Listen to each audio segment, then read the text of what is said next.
After a painful 20-hour labor, my husband grabbed the birth certificate and said, "Our baby will have my mother's name, not yours." I protested, but he sneered, "You don't get a say." The nurse glanced at me and whispered, "Want me to tell him the truth?" My heart pounded as his world crumbled before him. My husband, Mark, not his real name, and I had been together for 6 years, married for 3. I thought we had a solid relationship. I was wrong. I should have seen the warning signs. I really should have. From the moment I met Mark's mom, Susan, I knew she didn't like me. She was the kind of woman who made every conversation about herself, acted like the world owed her something, and treated her son like he was the second coming of Christ.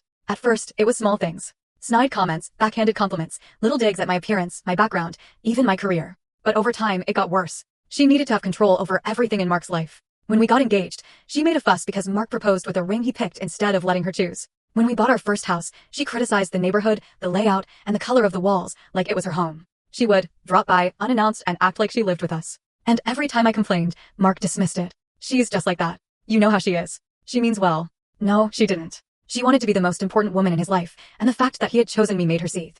I thought it would get better when I got pregnant. I was so wrong. The second Susan found out we were expecting, she went into overdrive. Suddenly, she had opinions on everything. She hated the baby names I liked. She insisted I should follow her pregnancy diet, which was ridiculous. She even tried to tell me what OB-GYN to go to, as if my own doctor wasn't good enough. And Mark? Mark just let her. He was always a mama's boy, but I never realized how deep it went. When I was 6 months pregnant, Susan made a comment that still makes my blood boil. She looked me dead in the eye and said, "I hope the baby looks like Mark's side of the family. Your features wouldn't suit a girl." Mark was right there and said nothing. That was the first time I felt a real shift in my marriage. Fast forward to my due date. Labor was brutal. I was in pain for 20 hours. My body felt like it was being ripped apart, and Mark? He was barely there. I don't mean physically, he was in the room, but mentally, emotionally, checked out. He played on his phone, took calls from his mom, left the room twice to get coffee while I was screaming in pain. And then, finally, our daughter was born. I barely had a moment to hold her before Mark took the birth certificate paperwork from the nurse's hand. He didn't ask me about the name. He didn't even look at me. "Our baby will have my mother's name," he said, like it was a fact. I thought he was joking. He wasn't. I was exhausted, weak, still shaking, and I managed to whisper, "No. We already chose a name together." He gave me a smirk. A smirk. You don't get a say. I felt like the air had been knocked out of my chest. Before I could even process what was happening, the nurse, an older woman with sharp eyes, leaned in close and whispered, "Want me to tell him the truth?" I turned my head to look at her, my heart pounding. I had no idea what she meant. And then I saw her expression. She knew something. And whatever it was about to change everything. I felt my heart hammer in my chest as I looked at the nurse. She knew something. Mark, still smirking like he had won some kind of game, was too busy scribbling on the birth certificate form to notice the shift in the air. I forced myself to speak, my voice weak but firm. "What do you mean?" I whispered to the nurse. Her eyes flicked to Mark, then back to me. "Not here," she muttered. "But trust me, you need to know." A chill ran down my spine. I looked at Mark, who was still oblivious, and something inside me snapped. I had spent years being the quiet, understanding wife, the reasonable one, the one who let things go. Not anymore. "You're not naming her after your mother," I said, my voice suddenly stronger. Mark stopped writing and looked at me like I had just slapped him. "Excuse me?" "She is our daughter," I said through gritted teeth. "We agreed on a name. You don't get to change it without me." His jaw tightened. "My mother, I don't care." I had never seen Mark truly angry at me before. Annoyed? Sure. Frustrated? Plenty of times. But this was different. His face twisted, and in a low, cold voice he said, "You don't get a say. After everything I've done for you, you should be grateful I'm even letting you put your last name on the certificate." I felt like I had been punched. The nurse sucked in a sharp breath. "Oh, hell no," she muttered. "Mark wasn't done. If you don't like it, maybe you shouldn't have been so difficult during the pregnancy. You had one job, to carry my baby. You don't get to decide things. That's my right." Something inside me shattered. And then the nurse did something I never expected. She snatched the clipboard right out of Mark's hands. "You will not speak to her like that." Mark's head snapped toward her, shock flashing across his face. What the hell? But the nurse wasn't listening. She flipped the papers over and stared at him. "You're lucky she doesn't know the whole story yet," she said coolly. And just like that, I knew. He had been hiding something. I looked at Mark. He had gone pale. "What is she talking about?" "Nothing," he said too quickly. "She's just lying," the nurse cut in. "I don't think so." Mark's eyes flicked between us, his whole body tensing. Then the nurse leaned down, lowered her voice and whispered, "You should check the insurance records." It took me a second to process what she said. But when I did, it hit me like a train. Mark had been the one handling the insurance paperwork throughout my pregnancy. I had trusted him to take care of it. I never questioned it. Why would I? Unless. I turned to him, my throat dry. "Mark, what did you do?" His hands clenched into fists. "Nothing." But there was sweat on his forehead now. His breathing had changed. He was nervous. The nurse exhaled sharply, shaking her head. "I've seen this before. Women come in thinking everything is fine, trusting their husbands to handle everything. And then? They find out they're not even listed as the primary parent." I went cold. Mark shot up from his chair. "We're leaving." I ignored him. "You changed my insurance records?" My voice was shaking. "I did what I had to do," he snapped. "You don't understand." "Then make me understand." Silence. The nurse folded her arms. "Do you want me to pull the records?" "Because I can. Right now." Mark's face twisted into pure rage. He turned to me. "You're not doing this." You just gave birth. You're hormonal. You're not thinking straight. But I was thinking straight. And I knew, without a doubt, he had screwed me over. Mark grabbed my wrist. Not hard, but firm. We're not doing this here. I yanked my arm away. You don't control me. His jaw twitched, and for the first time, I saw it real fear. Not anger. Fear. The nurse turned to me. Do you want to see the records? I didn't hesitate. Yes. Mark let out a bitter laugh. Fine. You want the truth? You were never supposed to see them. The room felt smaller. The nurse gave me a look. Let me go get them. She walked out, leaving me alone with Mark. I stared at him. You're going to tell me what's going on. Right now. He ran a hand through his hair. You don't understand how hard this has been for me. My mom, your mom. She wanted me to handle everything. She said. He stopped, inhaled sharply. I waited. She said she knew what was best for the baby. He finally admitted. She said you were too emotional, too soft. That I had to take control. I felt sick. So you, what? Took me off my own child's insurance? Made yourself the only legal guardian? Mark didn't answer. That was all I needed to know. The nurse came back with a folder. She set it on my lap and opened it for me. And there it was. Mark had listed himself as the sole parent. My name was nowhere. My entire body went cold. You were planning to take her from me. Mark didn't deny it. I thought I was going to be sick. The nurse's voice was like steel. You're lucky I caught this. I've seen women lose custody of their own babies because of things like this. Mark stood up. You're overreacting. I shook my head. I'm done. He laughed, an actual laugh, like I was a joke. What, you think you can just leave? You just had a baby. Where are you going to go? The nurse put a hand on my shoulder. She won't be alone. Mark's smirk faltered. And that's when I knew his world was about to come crashing down. Mark's face was a mix of fury and desperation. I could see the gears turning in his head. He thought he could talk his way out of this, that he could manipulate me like he always did. Not this time. I turned back to the nurse. What do I do now? She looked at me carefully before saying, do you have family nearby? Someone you trust? I did. My sister, Sophie. She lived about 30 minutes away, and unlike Mark, she actually cared about me. I pulled out my phone to call her, but before I could even dial, Mark snatched it out of my hands. You're not doing this, he growled. The nurse stepped between us, her voice sharp. Give it back to her. Now. He hesitated for half a second, then tossed my phone onto the hospital bed. You're making a mistake, he muttered. I ignored him and called Sophie. She picked up on the second ring. Hey, how are you? How's the baby? I opened my mouth, but no words came out. My throat felt tight, like if I spoke, I'd break down completely. The nurse took the phone from me and spoke instead. Hi, Sophie. This is Nurse Claire from the hospital. Your sister needs you here immediately. Sophie didn't even hesitate. I'm on my way. Mark let out a bitter laugh. Really? You're running to your sister? She doesn't even like me.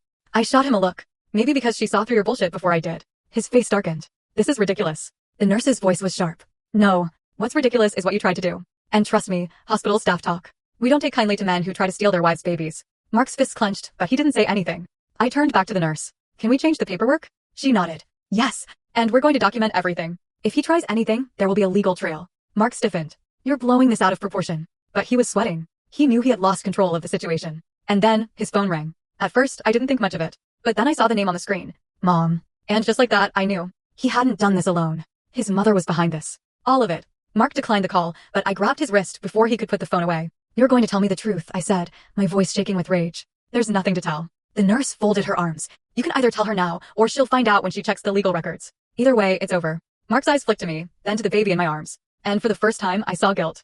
I had to hear it from his own mouth. What did you do? Silence. I reached for his phone, but he yanked it back. Fine, he snapped. You want the truth? My mother said I had to make sure the baby was legally under my name only. That way, if you ever tried to leave me, you wouldn't be able to take her. The room spun.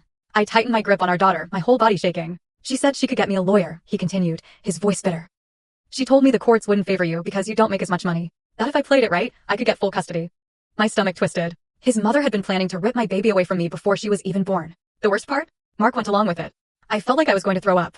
Why? I whispered. Why would you do this to me? Mark rubbed a hand over his face. Because you never respected my mother. The room went silent. The nurse sucked in a sharp breath. Oh, my God, she muttered. I laughed. A cold, hollow laugh. You tried to steal my child because I didn't worship your mother? Mark didn't answer. That was all I needed to know. The nurse turned to me. We're going to fix this right now. She grabbed my paperwork and walked out of the room, probably to get the hospital administrator involved. Mark moved toward me. Look, this got out of hand. We can fix it.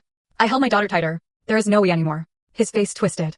I am her father. And I am her mother, I shot back. And unlike you, I won't use her as a weapon. His jaw clenched. You're making a mistake. No, I said, my voice firm. The only mistake I made was trusting you. At that moment, Sophie walked in. She took one look at my face and knew something was wrong. What the hell is going on? Before I could answer, Mark's phone rang again. This time, Sophie snatched it out of his hand. She looked at the screen. It wasn't just his mother calling. There were texts. Lots of them. And when she unlocked the phone, because of course she knew his passcode, she went pale. She turned the screen toward me. And my world tilted again. There were messages between Mark and another woman.